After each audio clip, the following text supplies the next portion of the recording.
Some things are best when uniform, like laws, for example. That's the big debate unfolding in India as we speak. The state government of Uttarakhand tabled a bill today, the UCC bill.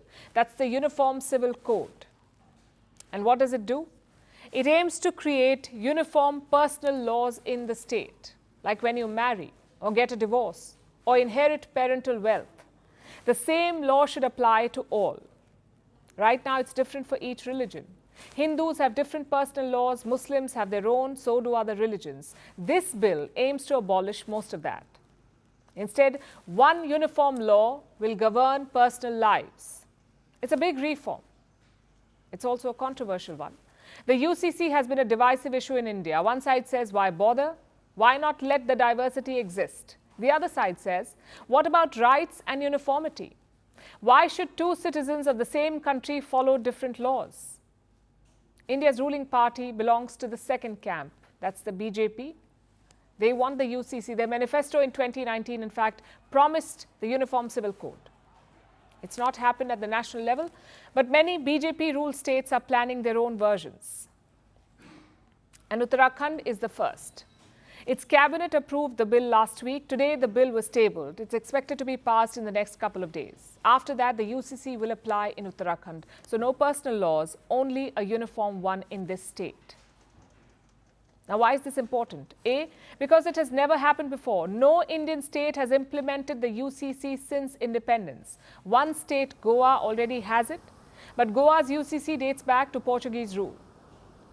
So it's unprecedented in independent India. And B, it's a template for the future. States like Gujarat and Assam are watching closely. Their UCC could be similar to this one. So let's look at Uttarakhand's bill. What's good, what's okay, and what is not acceptable. For starters, tribal groups are excluded. UCC provisions will not apply to members of scheduled tribes. Secondly, polygamy has been banned, meaning you can take only one spouse. If you already have a partner, you cannot marry again, not unless you divorce. Marriageable age has been fixed, 21 for men and 18 for women. No matter your religion, you cannot marry below that age. And finally, a controversial provision, that of Livin Relations. The Uttarakhand government wants live-in couples to register themselves. An official will then check a few things like, are both partners adults? Have they both given consent? Is one of them married? Once these checks are done, the live-in relationship is registered. But what happens if you don't inform? Then after a month, you can be punished, up to 3 months in jail and up to 10,000 rupees in fine. Now, we understand the idea here. A lot of live-in relationships have gone sour. Some have ended in violence and death, so the government wants more control. But honestly, it's a slippery slope. Two consenting adults should be able to live together. They should not require government permission or registration. No democracy has such a rule. Uttarakhand should not be an exception. Hopefully, good sense will prevail. Now, let's focus on the larger picture. Does India need a UCC?